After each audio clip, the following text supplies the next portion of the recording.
Heavenly Father, we're so thankful we can continue the fascinating study of the account of our Lord's life in the Gospel of Luke. We pray that as we open a very important subject, that of resting in our Lord Jesus and the Sabbath, that we will allow the chosen servant of yours who wrote the Gospel of Luke to lead us into a better appreciation of this institution that you have left for us. We pray that somehow the Sabbath will teach us to be better and more effective disciples, and above all, true worshipers of yours. Give us understanding, give us willingness to learn, and give us obedient hearts. In Jesus' name I pray. Amen. Okay, so we examined the Gospel of Luke and its view on the Sabbath. But before we do so, I'd just like to make a side comment as to what's going on. How many of you are planning to go to the General Conference? Tentative only. Oh, tentative only, okay. When does the General Conference start? July, End of June to July, right? Di ba pupunta ka siya, no? hindi pa decided. Okay. We were planning to go, but meron kaming pupuntahang kasal kaya hindi makakasama. Anyways, Supposedly there's that will be the last General Conference? no, there's just I haven't heard anything official yet. There will be one in Indiana. There will be in Indianapolis. Is already the next one. 5 years from now will be in Indianapolis. That's at least that's an official announcement, and I heard.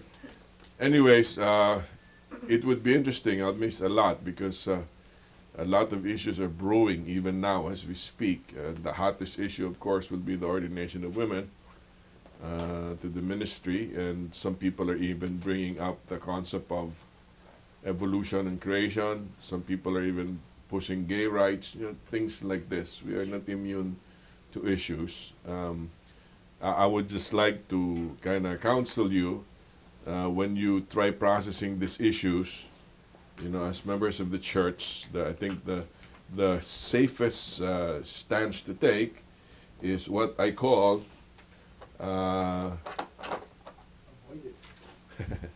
what we call biblical principles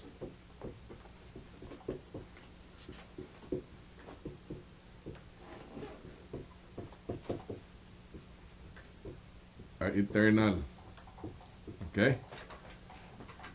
But cultural expressions Remain on the earth. This earth.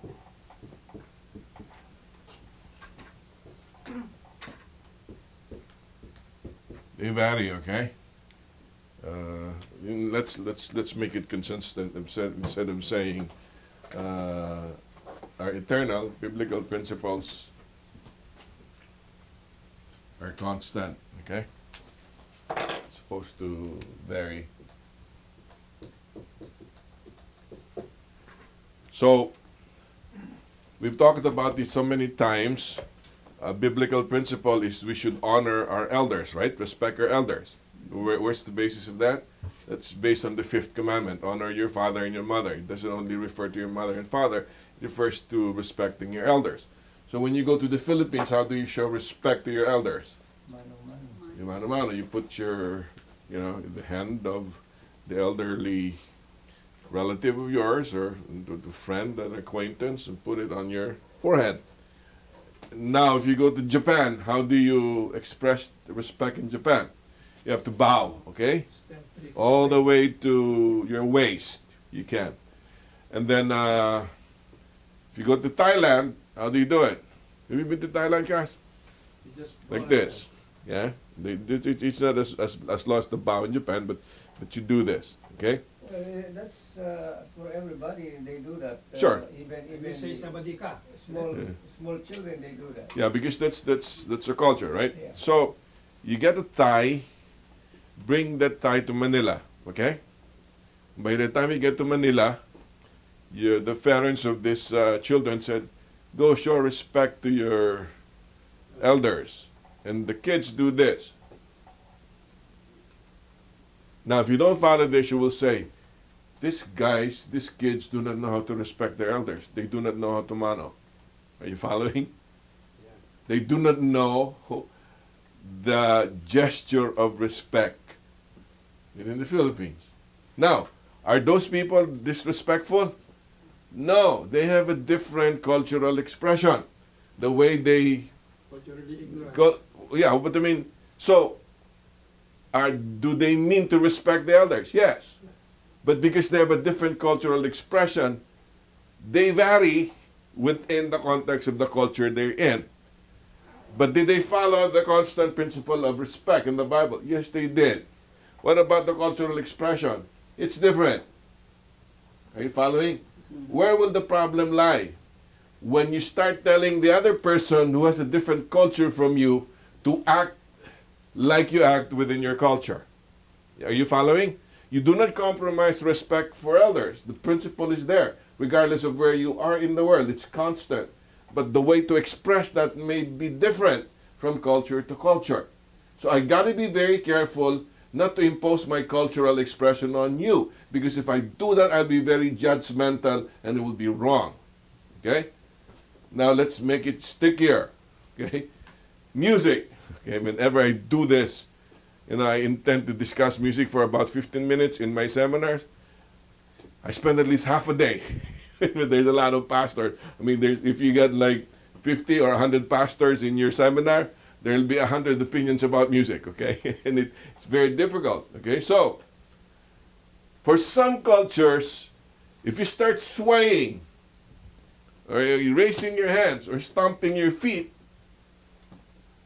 it connotes something very debased, okay?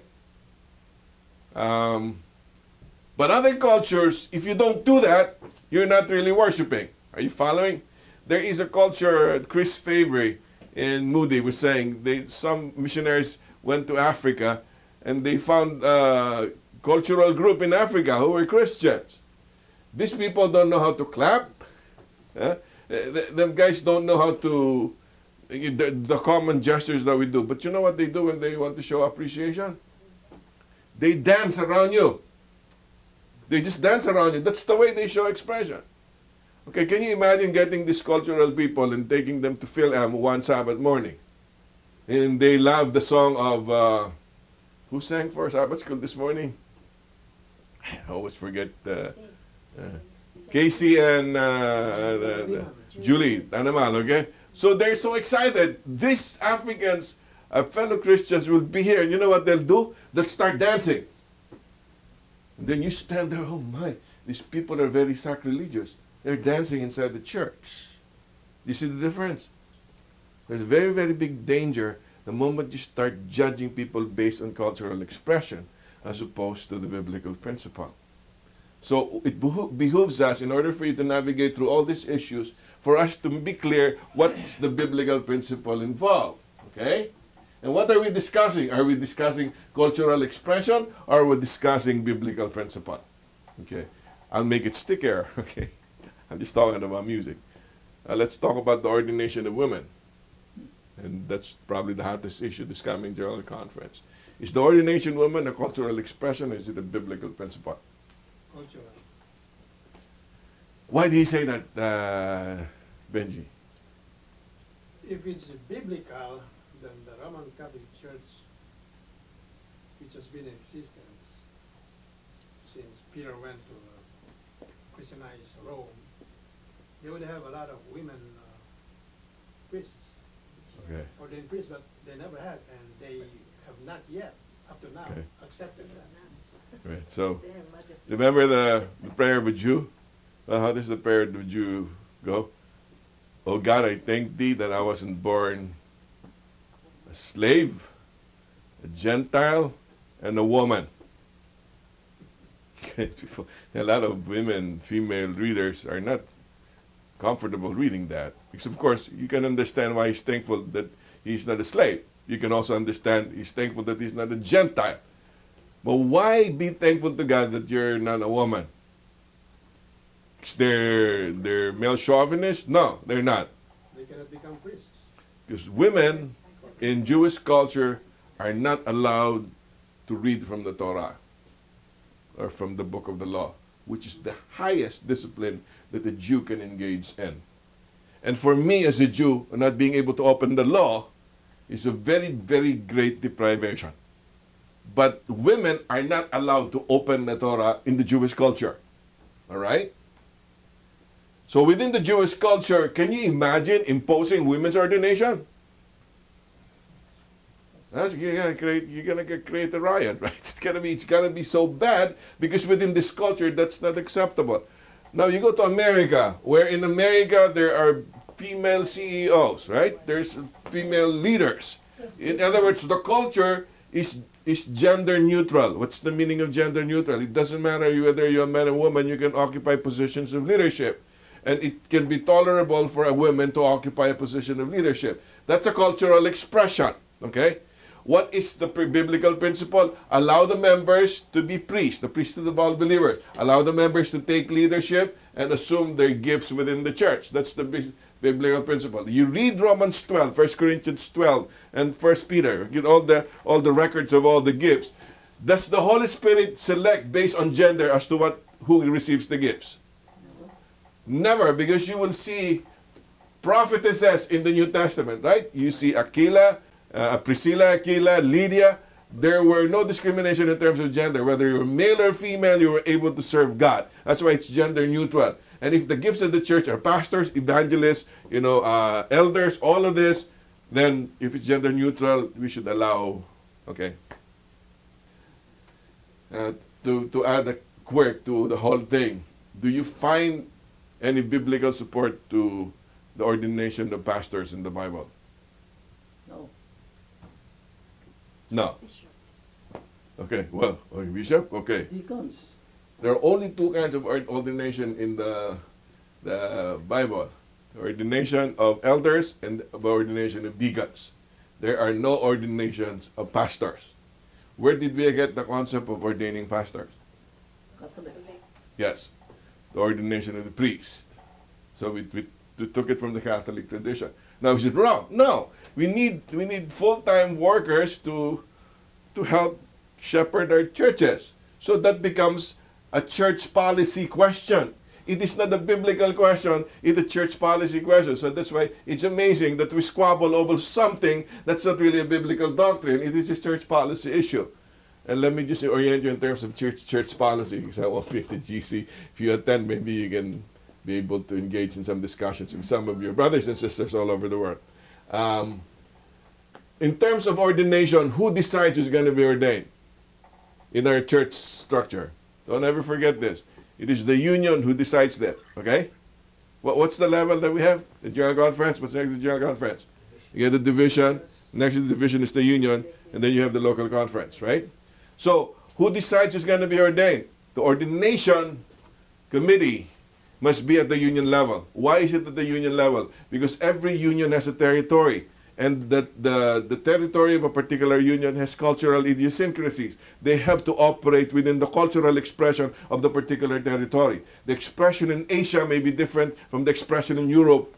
Even in Europe, the Eastern Bloc and Western Bloc nations of Europe may have different cultures. And go to Africa or South America, it's different. That's why you have unions that govern, okay, and administer the work within all those regions of the world.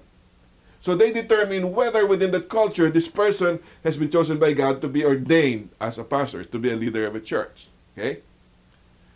Who provides the salary?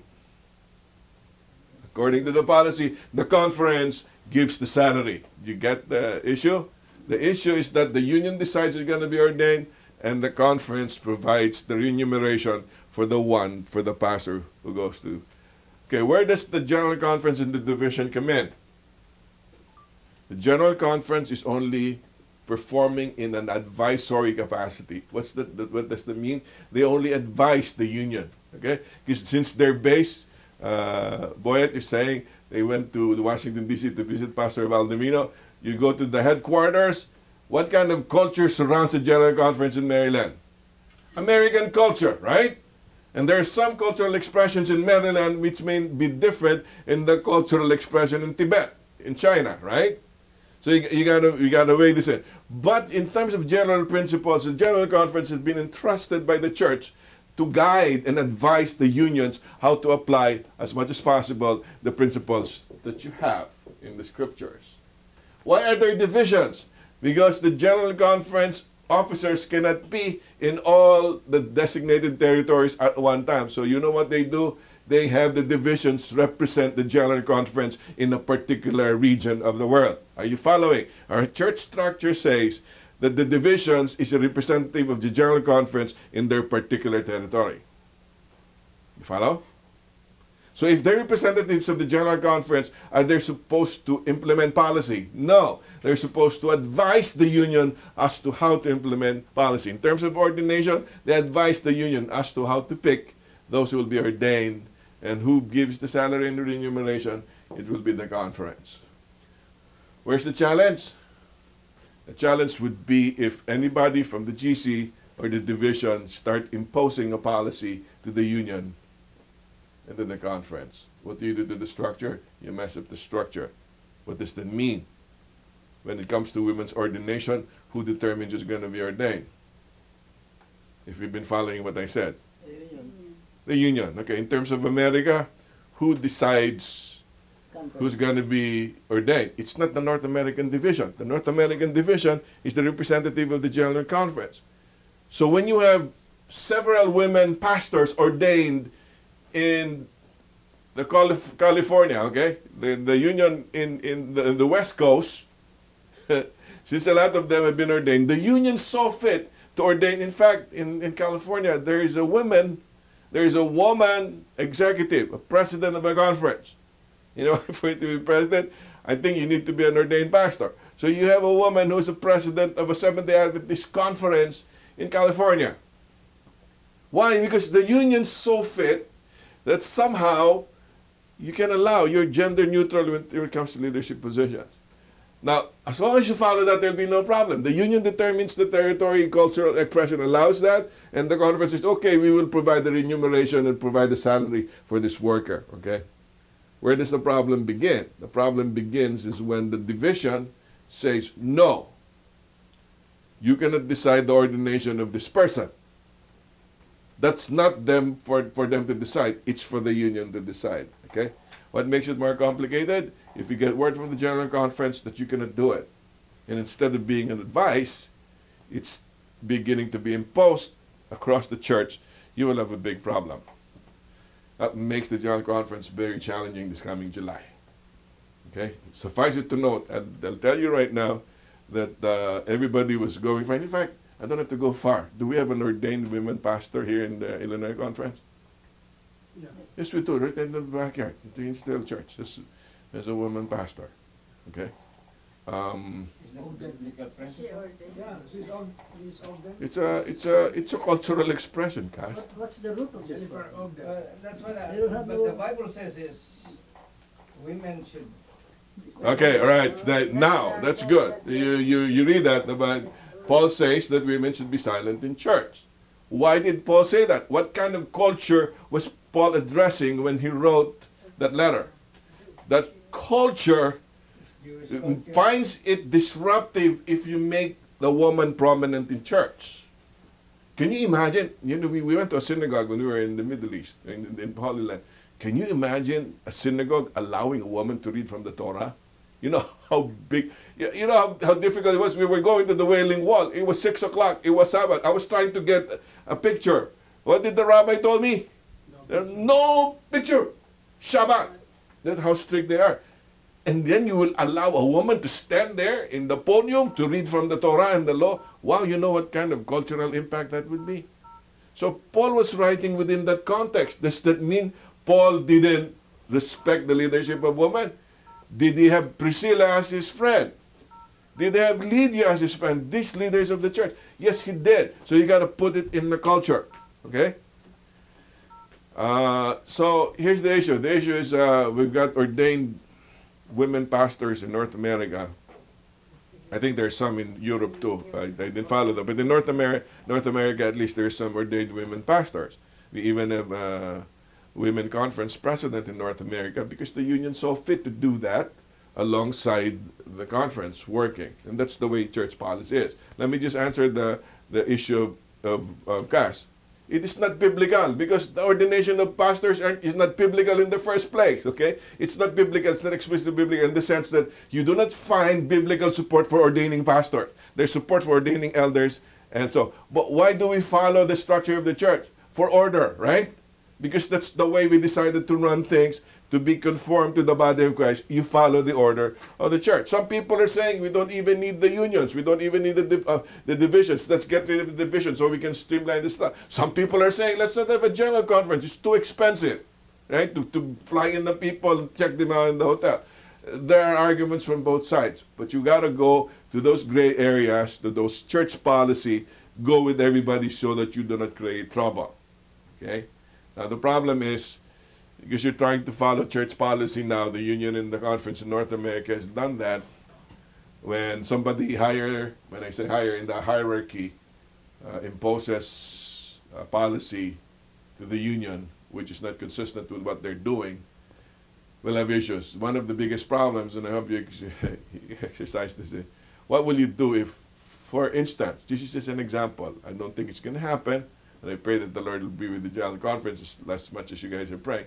What if the General Conference decide that we should not be ordaining women in the church?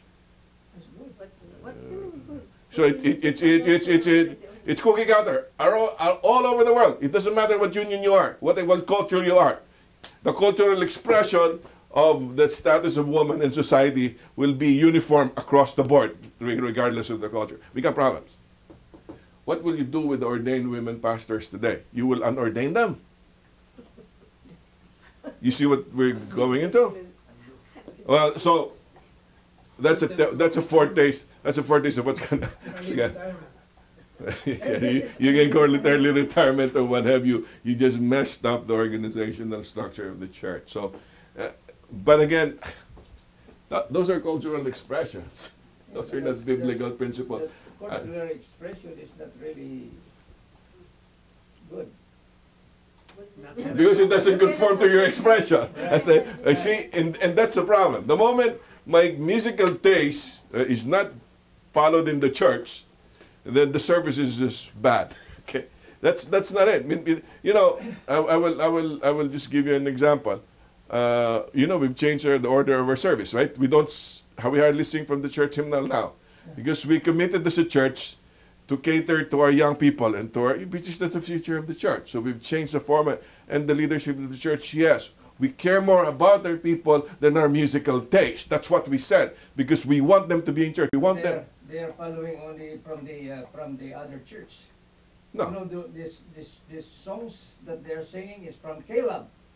Okay, so what's wrong if it's from Caleb? She's not Adventist.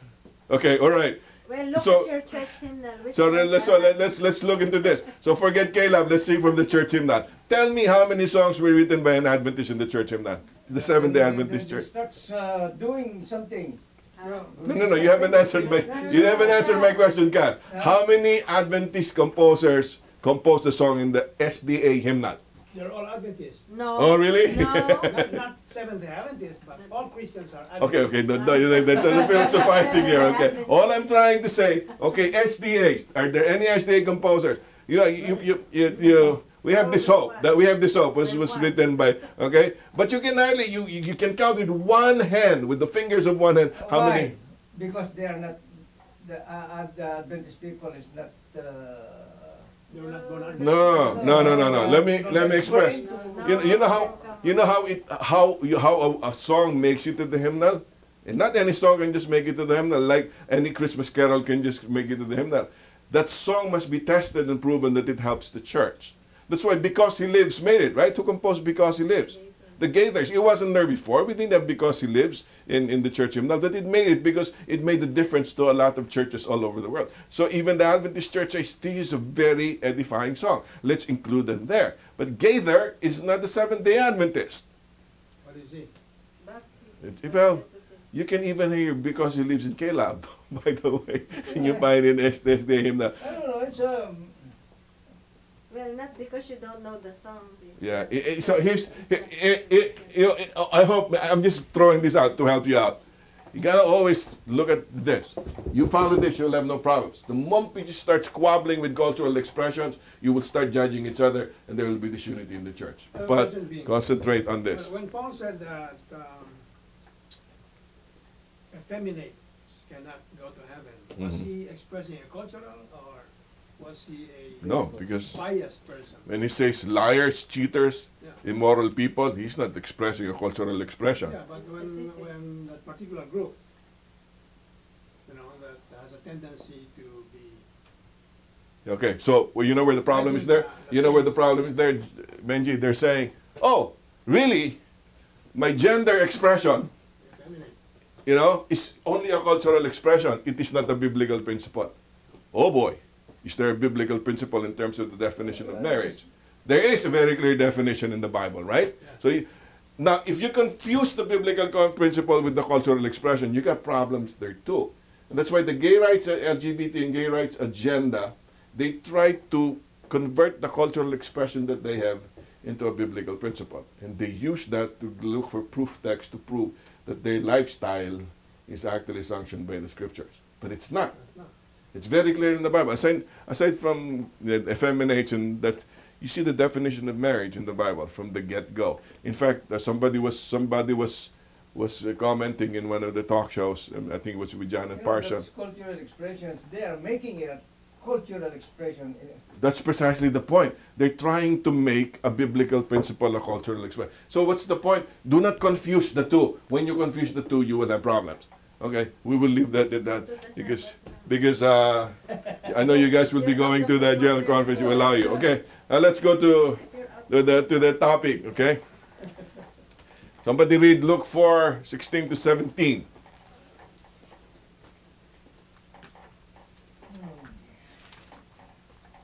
Come on. Come on, Cash, you got an electronic Bible. The thing here is not. It's not working. He went to Nazareth, Okay. where he had been brought up, and on the Sabbath day he went into the synagogue, as was his custom, and he stood up to read Verse scroll 17? of the prophet up to 17. Okay, the scroll of the prophet Isaiah was handed to him, and rolling it, he found the place where it is written, Okay, go ahead all the way to 19. "The Spirit of the Lord is on me, because he has anointed me to preach good news to the poor. He had sent me to proclaim freedom for the prisoners and recovery of sight for the blind, to release the oppressed, to proclaim the year of the Lord's favor." All right. So you know what the story is, right? This is the time when Jesus went into the synagogue to read from the book of the law.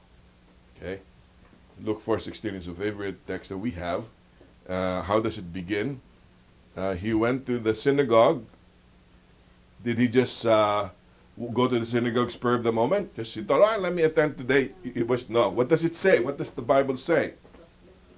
As his custom was, a modern translation is as his habit was, as he normally does, he goes to the synagogue every Sabbath.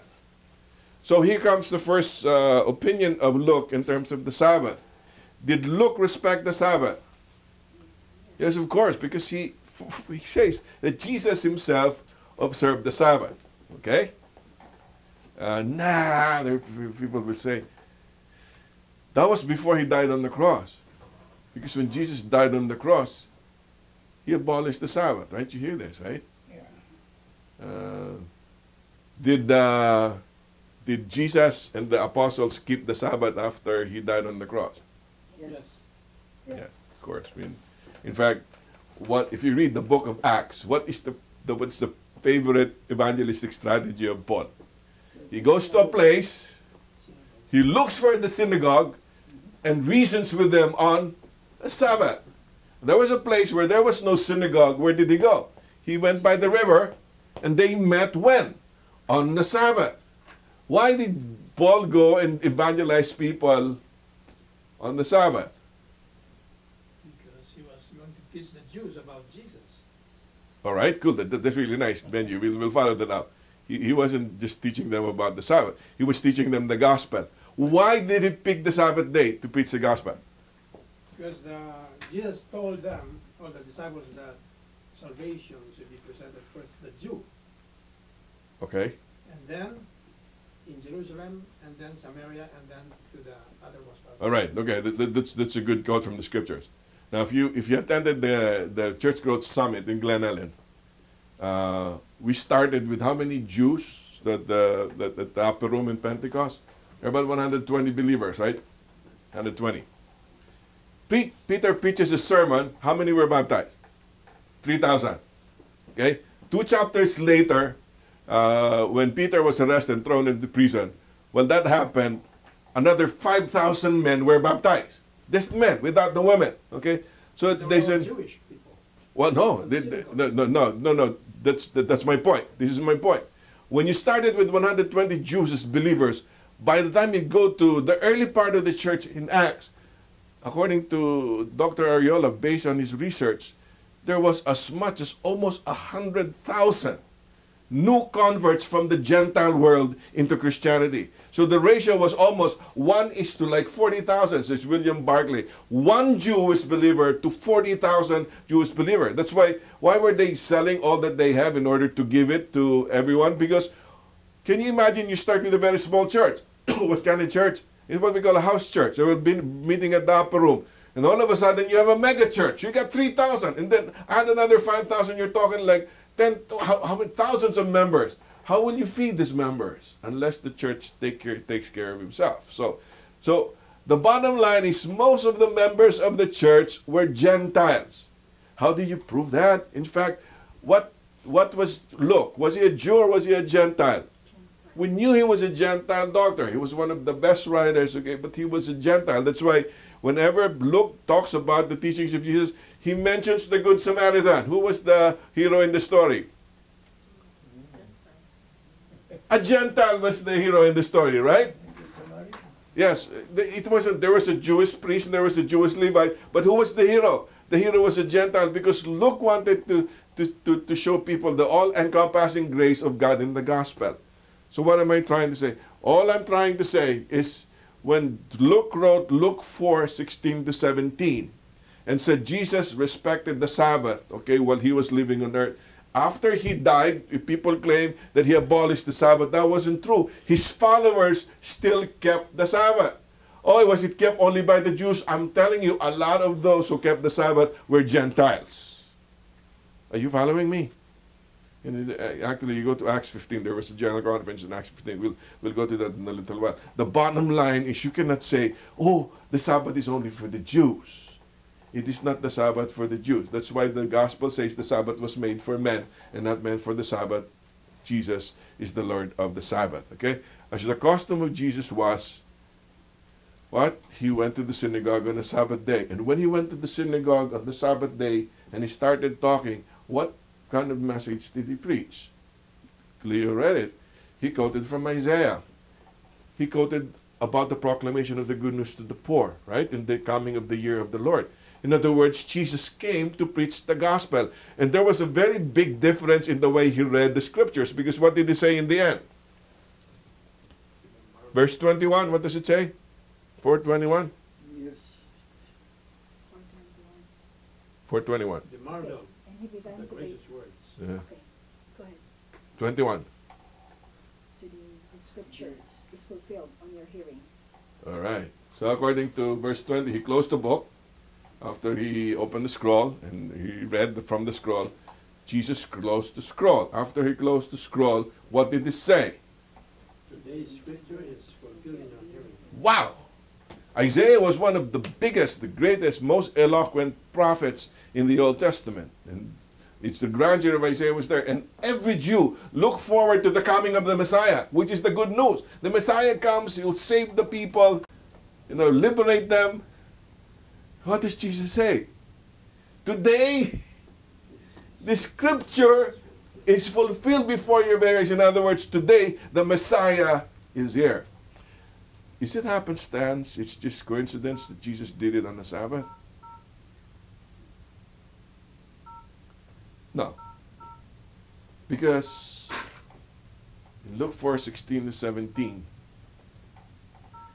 reflects what Matthew says. In Matthew 11, he says, "Come unto me, all you that labor and are heavy laden, and I will give you rest." In other words, Jesus is saying, you guys are waiting for the Messiah. And for the longest time, what have you been trying to do? You've been trying to toil under your colonizers. You've been trying to toil within bondage because you're really not free as a people. When the Messiah comes, you will be freed by the Messiah and you will be saved. And here I am. I will fulfill that before your very eyes. Okay? Come into my rest. Oh, talk about rest. When does the Jew rest? 7 days. They rest on the seventh day, and it's very symbolic of resting in God. Okay? So, in terms of the Sabbath and salvation, it's very clear that Jesus related the Sabbath to salvation. Here's the question in terms of the Sabbath and salvation. And I gave you the circadian rhythm. You know, this is a handout. This is also a handout. Go there in a little while. You guys have heard about the circadian rhythm, right? What is the circadian rhythm? You just read this. Over the course of a 24-hour period, when you live a day, there are different parts of the day where your body, if you're a normal human being, where this is true. You have the likely time for your bowel movement. You have the likely time when the melatonin secretion stops. Okay, the likely time for the greatest cardiovascular efficiency and muscle strength. When is your highest blood pressure? 6:30. So if you want to check your blood pressure with your doctor, don't make an evening appointment, okay? More than likely, your blood pressure will be higher when they examine you. Take an early day appointment. Your blood pressure will not be as high early in the morning. And scientists have proven this. This is a biological time clock in your system that follows this, that allows you and I to live, okay? Why is there a biological time clock? Because we live 24 hours in a day.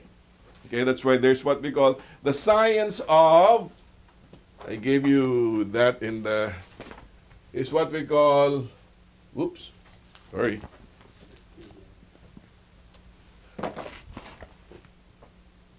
Biochronology. What's biochronology?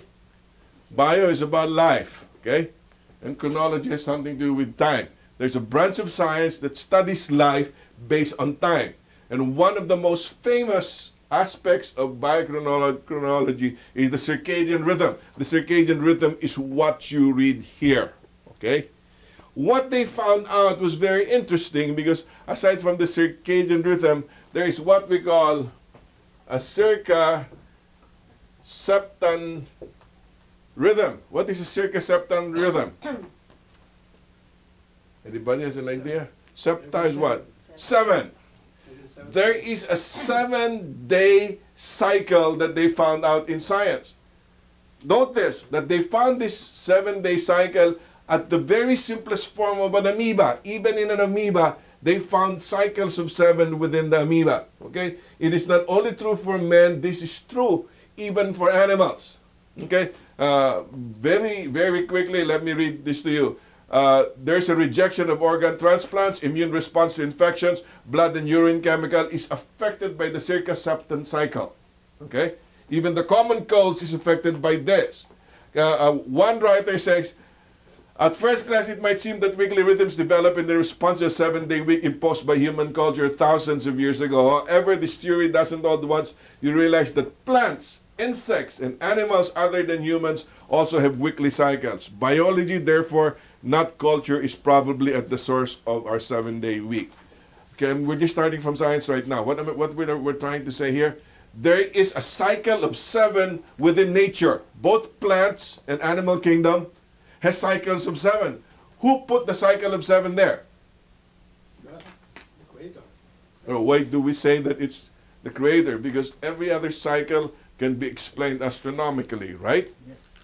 The 24-hour period of a day is what? How is it measured? That's one rotation of the earth on its axis. You have 12 months in a year. How do we measure a month? One revolution of the earth around the moon. That's why it's called month, okay?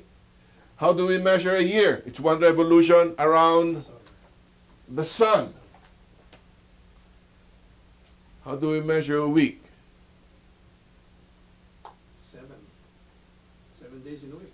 Yes, okay, but you're talking chronobiology now. I'm talking astronomy. How do you measure a week in astronomy? They cannot measure it. You cannot measure it in astronomy because it was created by somebody, put together by the one who put together the world in the first place.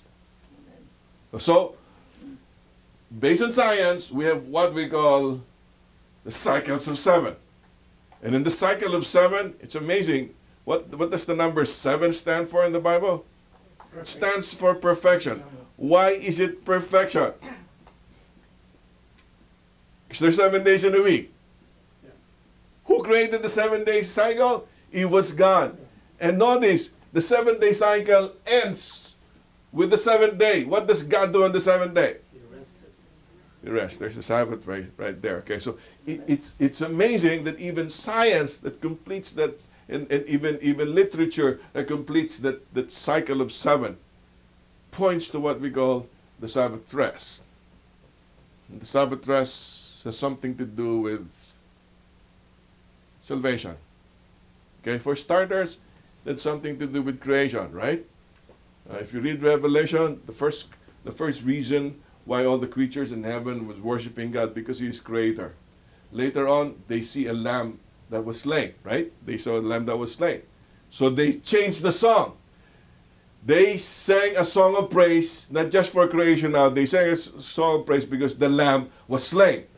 So what was the, from creation, they went into redemption as the theme of the Sabbath. Why do we need to rest? We are tired. We get tired. Okay, question. Before men sinned, did men get tired? No. He did not get tired. Okay, please don't forget this. I just want to clarify this. If that's the argument for rest, it's because somebody gets tired. Mm-hmm. Well, God rested on the 7th day. Okay. He get tired from His creation. We'll go there in a little while. Okay. Okay, we talk about the 7 days. When we go to the 7th day, before Adam and Eve sinned, was there work already? Yeah. Yes. Okay, please don't forget that. Work was not given after sin. Okay? Hard work was given after sin. Because after sin, you start sweating. Okay? Whereas before you didn't sweat. So the dignity of labor was even there before the fall of man. Okay? Now we come to you. Why is there a need to rest on the 7th day? God never gets tired. Adam and Eve never gets tired. Rest is not just ceasing from labor. Rest is celebrating and appreciating the completion of work, right? When Adam and Eve were created, how much of the world were created by God? Everything else were created. So who were the last people? They were the last ones to be created. Why did God No, the decide? last one created was Eve. No, Adam and Eve, right? No. Adam first and then Eve. Yeah, but Adam and Eve were the last ones created, right? Eve was the last one. Adam and Eve were the last ones, right? Okay. We're talking men, okay? We're basically saying men was the crowning act. But men was created after all the creation was done. Yes. Okay? In other words, men was created. Where do you think Adam and Eve spent their honeymoon? It looks like In the garden. When did they spend the honeymoon? 5 o'clock, Garden of Eden. Friday night. That's why I told you about this. We remember we had the Quarter Leon family, and then there was a big discussion in Bicol. They said, is it wrong to have sex on the Sabbath day? Oh man, they squabbled, the conference leadership and the pastors. And then the pastors were complaining, that's unfair. I'm in the district all week. I go home to my wife only over the weekend, and we cannot consummate our marriage. So let us discuss this. And they were squabbling until I was doing a evangelist this year. Forget it, let's table it now. Pastor Alabado will be here. He will settle the issue when he comes. Sure enough, I was there the following weekend, and they opened up a discussion in AY. They asked me the same question. Is it okay to have physical intimacy between a husband and a wife on the Sabbath day? What did they say? When did Adam and Eve have their honeymoon? It was on the Sabbath. Okay, what do they do on the Sabbath day? They worship, right? Worship God. You know, it's really, sex was part of worship. Oh, the pastors love me, okay? They say, I always say this, why do they love me? The running expression now among the pastors is, honey, can we worship now? Okay, because worship and the physical intimacy was connected with each other. So the rest is not, it's not about stopping from working because you're tired. The rest is appreciating and celebrating an accomplishment. Are you following? Because I'd like to put this now. Remember, in creation, there were 6 days, right? And the 7th day was the Sabbath of the Lord. The work of God was accomplished in 6 days. And what happened on the Sabbath? He rested. Okay? Sanctified and hallowed, a better word to use is he celebrated and enjoyed and appreciated his creation. This is creation. Now let's look at what happened when Jesus came. Where was Jesus after he died? He was in the tomb. Okay? So this was the work of salvation. And this is the Sabbath.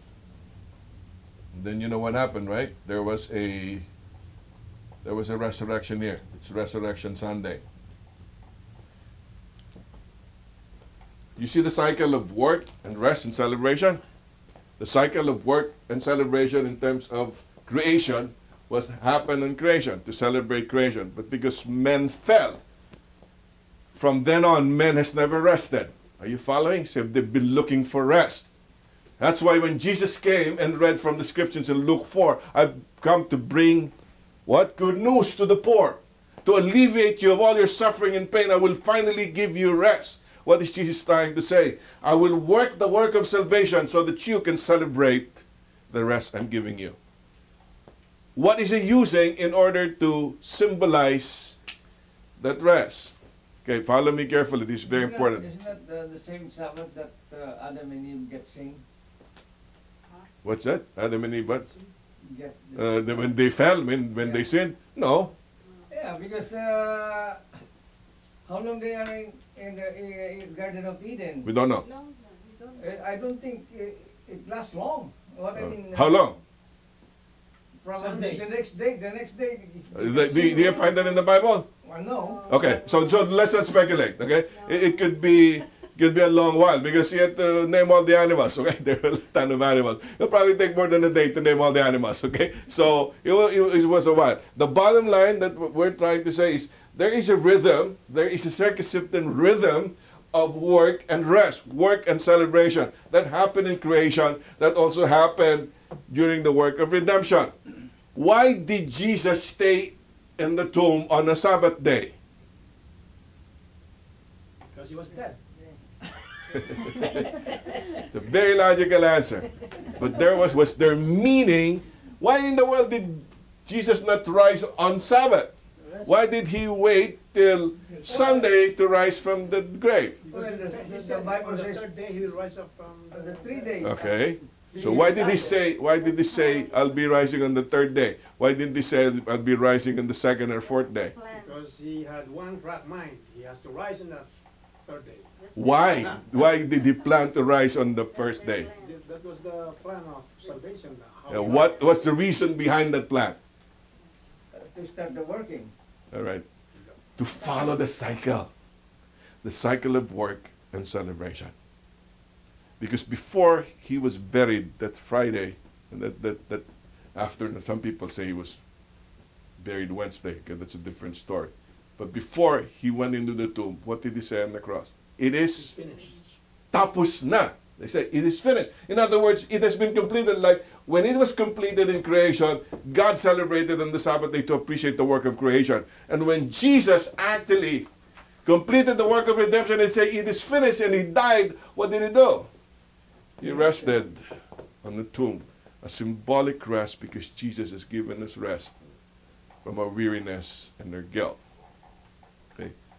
So some people said, well, okay, because Jesus was on the tomb Sabbath and he celebrated there. Really, the celebration didn't start till Sunday, right? So really, the worship day today is now what? Sunday. It's the first day.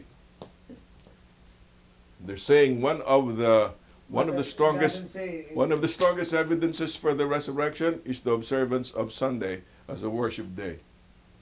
You know what? A lot of people say, well, if you read the history of the church members, you know what were they doing? They were worshiping on a Sabbath day religiously. But all of a sudden, the worship day changed from 7 to the first day.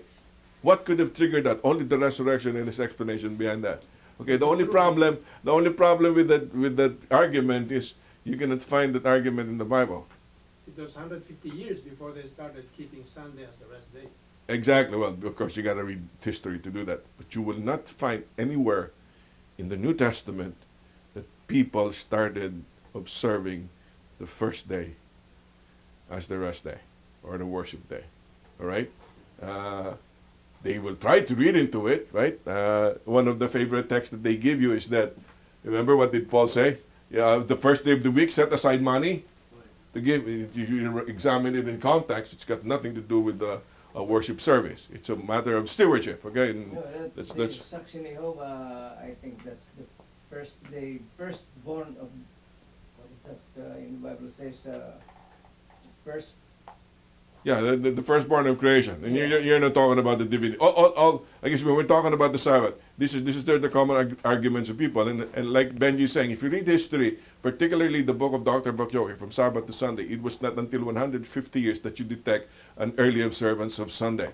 So for the first 100 years or so after Jesus ascended to heaven, the church was religiously keeping the Sabbath day. Okay? Not only in terms of creation, it was also kept in terms of salvation. Okay? Let's go to Luke 13:10-16.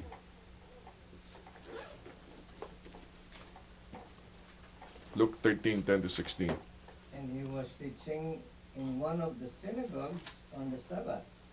And lo, there was a woman having a spirit of infirmity, 18 years, and she was bent together and wholly unable to lift her head up. Okay, what? Yeah, up to 16.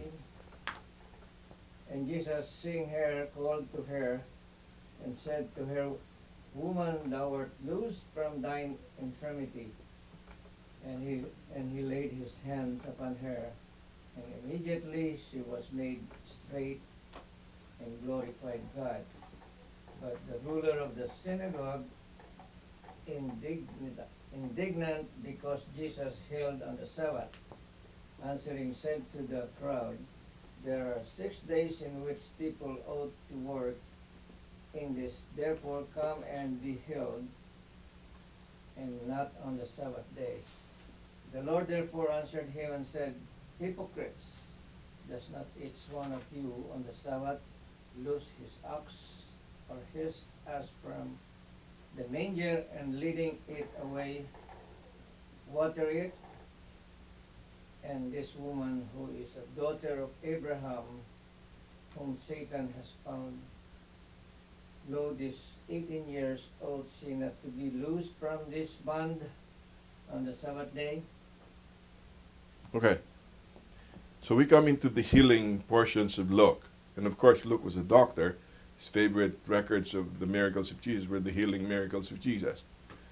But he connected most of his healing miracles to Sabbath observance. Okay? And what happens to the records of the healing miracles of Jesus? Every time Jesus healed somebody on the Sabbath, he confronts the Pharisees. Why are the Pharisees upset when Jesus healed somebody on the Sabbath? That's work. That's work for them. To them, that's work. For them, it's work because just out of the blue, before we even go into a deeper discussion here. What's that work for Jesus? It was a miracle, right? Just like that. Today, when you're sick, you go to the hospital, there's a lot of work in the emergency. But for Jesus, when they say, hey, come on, get the IV, get the blood pressure. Jesus didn't say that.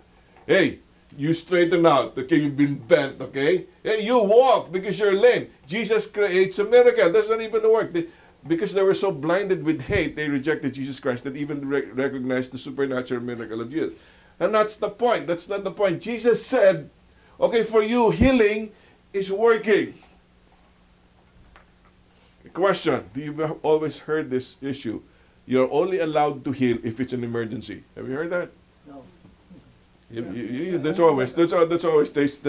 what they say on the Sabbath day. You can only heal if it's an emergency. Question, point to me any healing miracle of Jesus in the Bible that was an emergency.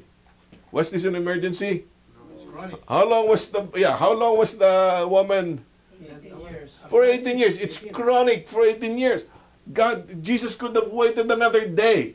Why did he time the healing on a Sabbath day?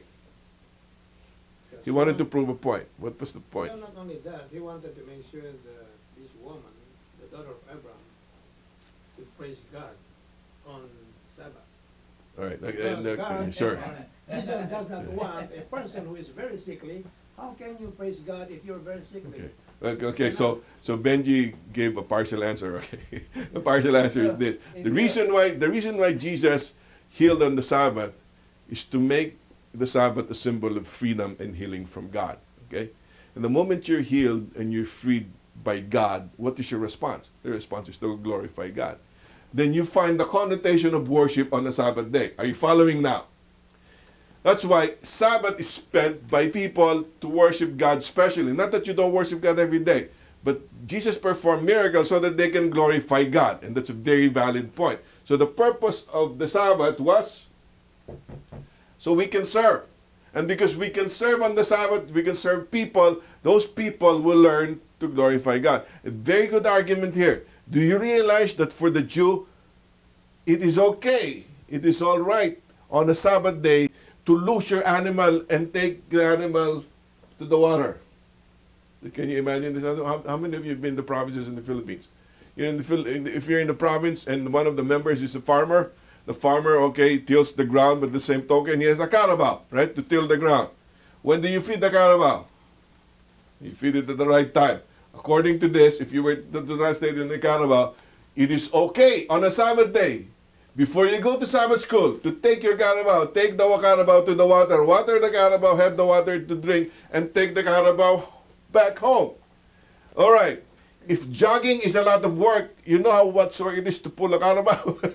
That's a very big work. So what is Jesus trying to do? If you can get your animal from your house on a Sabbath day to feed your animal, isn't it better to have this lady bent for 18 years to straighten out the day so she can worship God? That's what Jesus was trying to say. What was Jesus trying to say? On the Sabbath, it is a day not just for emergency. It is a perfect day to serve mankind. All right? Follow?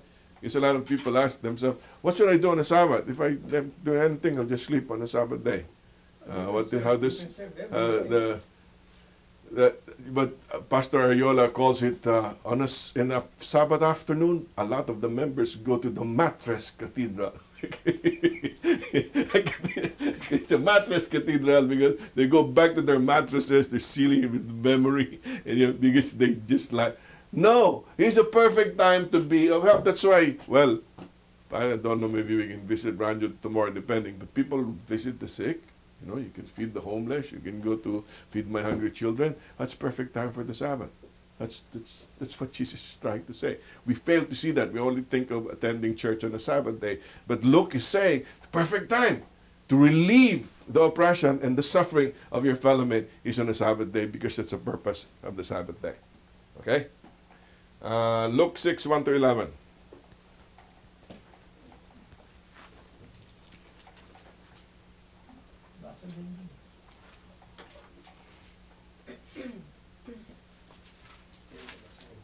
One Sabbath, Jesus was was going through the grain fields, and his disciples began to pick some heads of grain, rub them in their hands, and eat the kernels. Some of the Pharisees asked, "Why are you doing what is unlawful on the Sabbath?" Jesus answered them, "Have you never read what David did when he and his companions were hungry?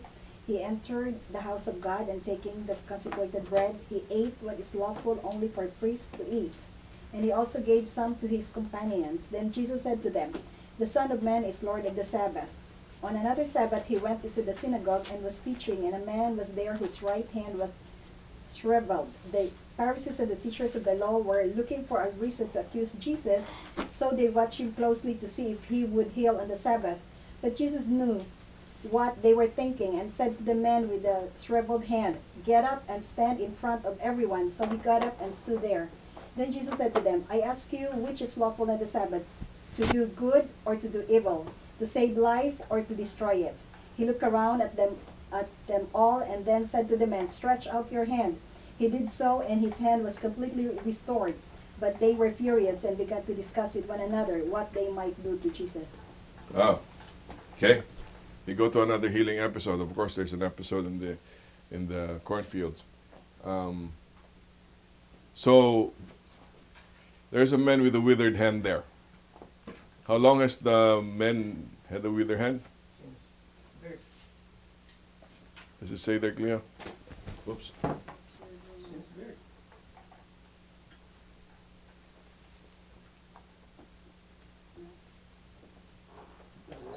It doesn't say. But it's been a long while, right? I think that's since birth. Okay, so since it's been a long while that this man is a withered hand, Jesus said, what's lawful to do on the Sabbath? The good? Isn't it lawful to do good on the Sabbath? Isn't it good to relieve this man out of his paralysis? So what did Jesus tell the man? Raise up your hand. Okay, follow me carefully.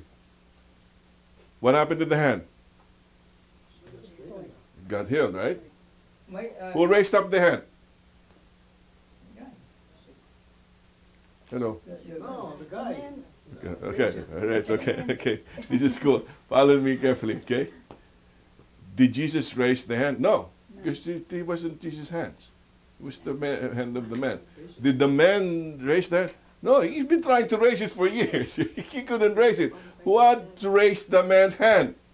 Jesus commanded. Command from Jesus. Disobedience. Jesus command, but I mean, what if the man said, no way, how can I raise this? I've been trying to raise this for the last several years, probably even before I was born. I've been born like this, how in the world can I raise it? Would this hand be healed? Yeah, now I can read Leo's lips. It was the faith of the man on the command of Jesus Christ. I have a Maybe question. the dopamine level went up, so there was enough dopamine for him to stretch out his hand. It didn't happen for several years. All we're saying is, where is the enablement? The enablement is not, okay, he tried his brain too. The enablement is your willingness to obey the command of God. But I have a question though. All right. Jesus knows that the Pharisees is always looking at him, Okay. not to work on the Sabbath, not to do this on the Sabbath, right? He still is existing to do that on the Sabbath. Yeah, because if you read the passage, there's a reason why Jesus did it. He's the Lord. He's demonstrating to them that it is good to do good on the Sabbath day. And what was he trying to demonstrate to? I'm talking about sanctification. I'm trying to answer your question, guys. Sanctification. Why was he able to raise his hand? Because he heard the command of Christ and he followed the command of Christ. Follow me very carefully. The way to be holy and be Christ-like and to live your Christian life is not to try hard. The favorite expression of God. It is not difficult. It is impossible. What makes it possible? When you follow the command of God and you're willing to follow the command of God, as you move forward and follow God, God enables you to do what is impossible to do. What I'm trying to say is, the Pharisees is saying that he can do it on the other day. Sure. But why did Jesus do it on the Sabbath day? He had a purpose. to demonstrate to them that they do not know how to observe the Sabbath. They have perverted the meaning of the Sabbath. Jesus was trying to demonstrate to them that the Sabbath is a day where we should serve people. And we're talking about service right here. And in this particular case, the Sabbath is also a Sabbath for sanctification. Okay. But Jesus is declared here that the Sabbath man is also Lord of the Sabbath. Yes, we're about to He go is the there. ruler of the Sabbath. Yeah, we're about to go there. And that's why I want to backtrack, and we will end in that note. Basically, what was the issue there? What were they doing? The boss of the Sabbath. They were hungry, right? Right. And they tried to thresh the grain to eat from there. Have you done this? You know, in the Philippines, they sell rice. I guess this is a human tendency, because when somebody is telling you not to do that, and yet you're doing it, Mm-hmm. you're Insolent. You're just exercising your sinful nature, But right? Yeah. Yeah, you're exercising your rebellious spirit, and your natural tendency of man is to disobey, not to conform, to rebel. That's our hearts, okay? So that's why God is saying it's impossible for you to be obedient to me, because your natural tendency is to disobey me and rebel against me. But you know what? I'll enable you. How will I enable you? If you hear my command and just obey the command, even if it's impossible, you will be surprised. You'll be able to obey it. Did you get it? So let's go back to the Lord of the Sabbath. So, what was Jesus trying to say? He was trying to say that he can declare whatever he wants because he is the Lord of the Sabbath. Okay. He's the ruler. Okay, that's what you're saying. he wants to He rules the Sabbath. Yes. Okay. So he can do what he wants. All right. So after we have our teachers meeting, we drive back. We'll probably be driving to Glen Ellen. Can I just drive however I want on the streets? If you are the Lord of the Sabbath, yes. If I'm the Lord of the street, I can do that, right? Yeah. But if I want to live longer, probably won't do that because somebody might hit me. Yeah. Okay. So because I gotta go with the rules. If I don't go with the rules, people will die, or I kill other people. Okay. Now there's a difference. There's a difference. Okay. I'm by the stoplight. All of a sudden, this funny light starts shining. It starts blinking, and there's what does that indicate? There's a bright light. There's a warning. What's a warning? Because there's an emergency vehicle, right? And when there's an emergency vehicle, what are you supposed to do? You gotta go to the side, leave room so that the emergency vehicle can pass. Don't ever think of doing this in Metro Manila because patients die there. You cannot leave room. Anyways, you leave room here. Question. The ambulance passes, the emergency vehicle. What does he do? Does he honor the red light? No. He Yes, goes no, no. straight to the red light, right? Does the ambulance violate the law? No. Come on, aren't you supposed to stop on the red light? Not for emergency their right. vehicles. All right, you answered the question. Okay, let's repeat. Okay, you're supposed to stop on the red light, but in terms of the threat of a life, and if there's an emergency, you can go through the red light. That's what Jesus was trying to say here. I am the Lord of the Sabbath.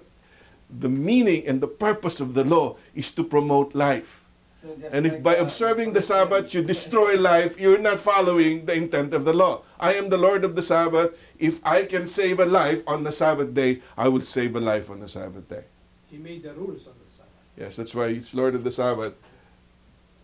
Sanctification is a symbol promoted by the Sabbath. How do I put this? I'll give you two texts. Maybe we can wrap up with this. The first text is Isaiah 58, 13 and 14. Somebody please read that. Read that very carefully. Isaiah 58, 13 and 14.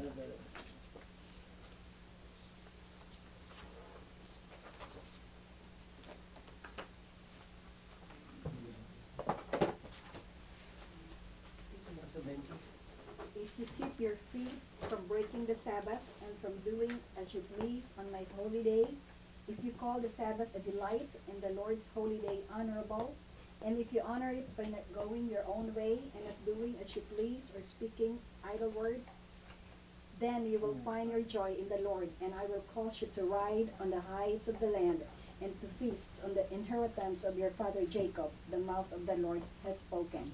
All right. Just put your finger right there, Cleo, okay? Somebody read Psalms 37, verse 4. Don't leave Isaiah.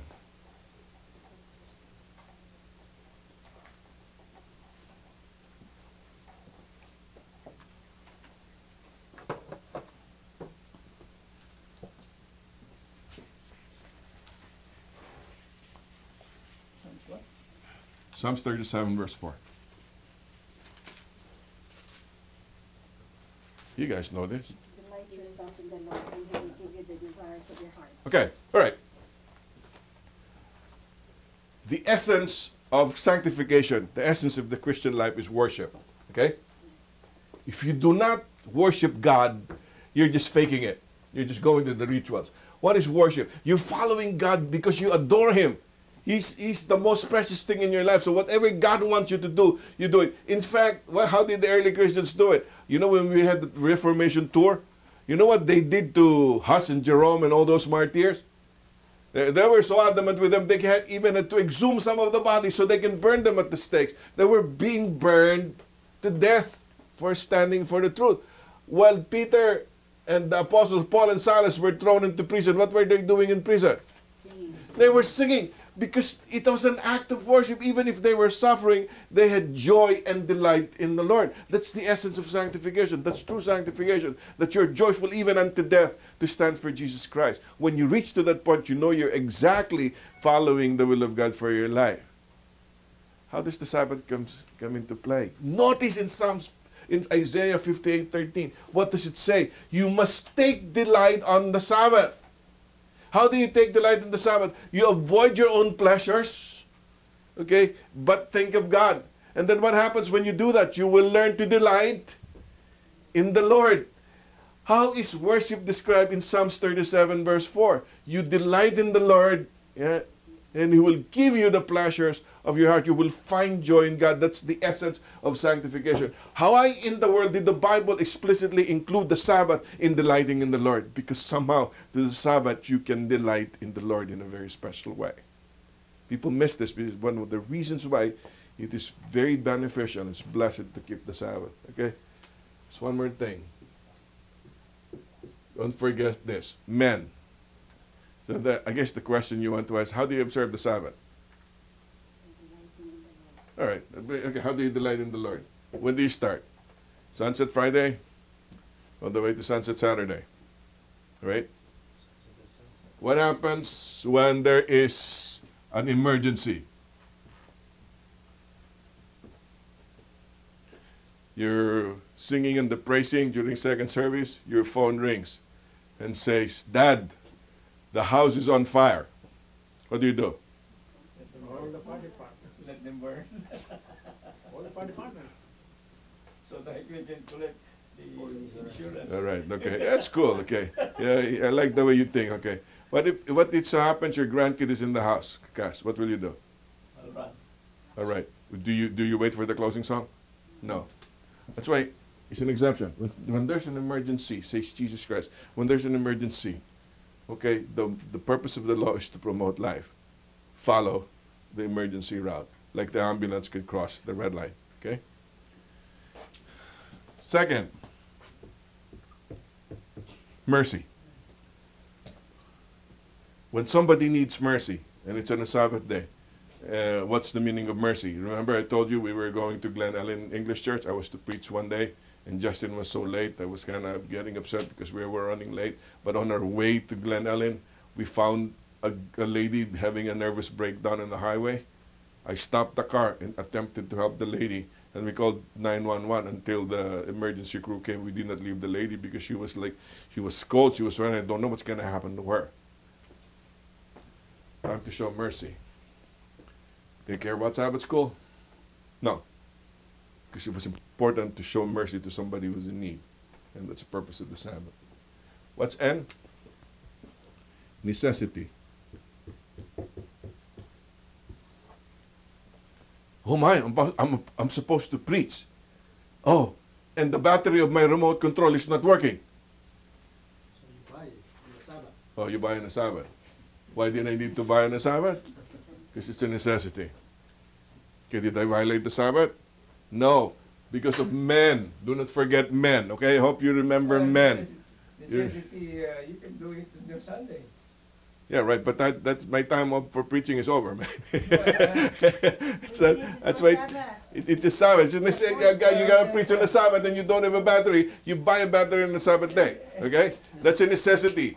All right. Necessity is the mother of invention. All right. Okay. So I'll sweeten the pot. Okay, and we will probably end with this. What if you're supposed to take the board exam?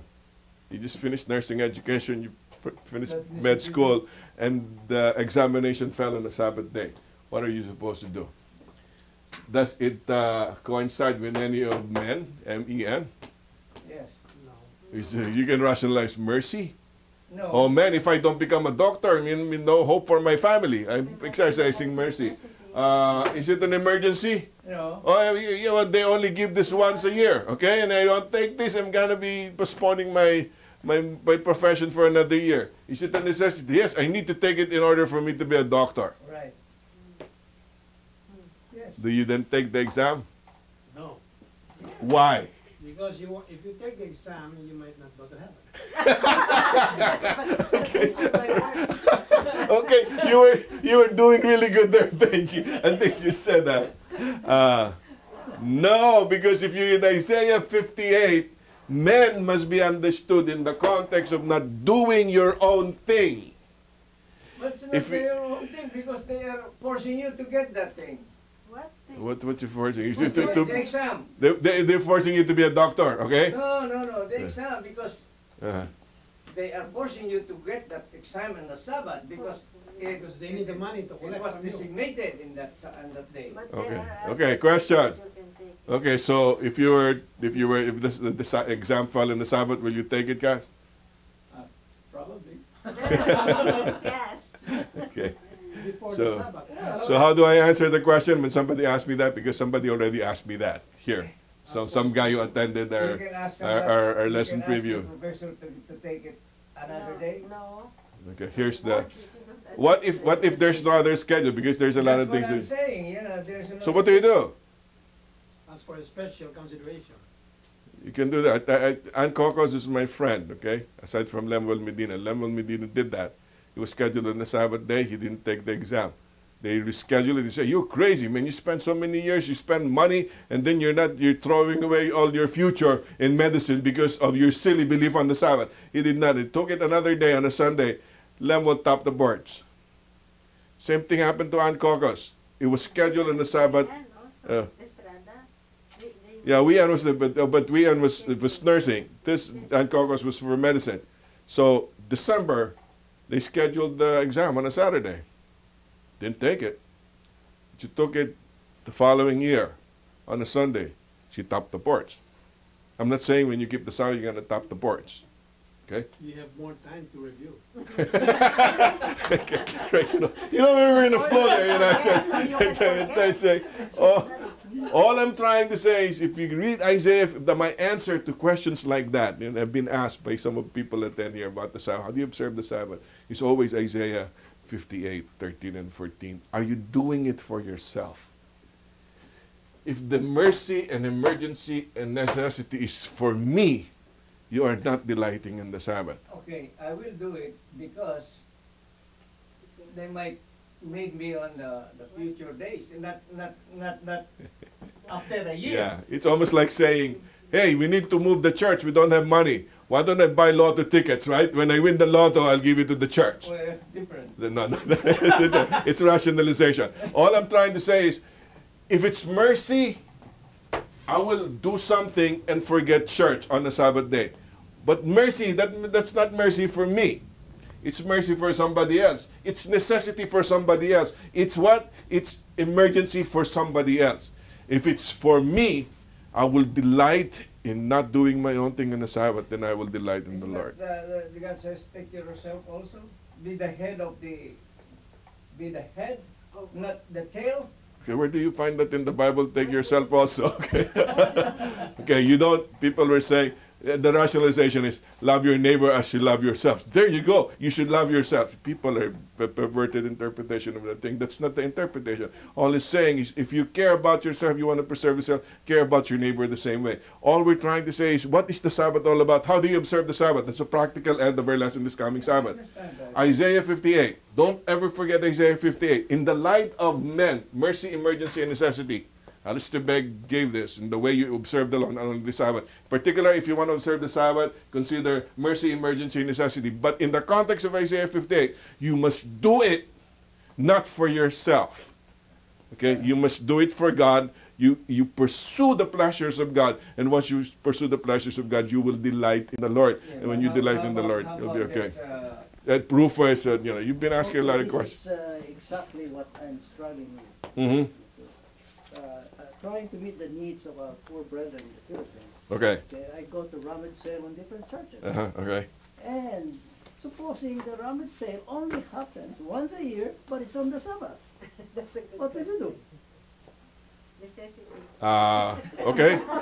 No, that's a good question. I am not buying that. No, It's a practical. that's a good question.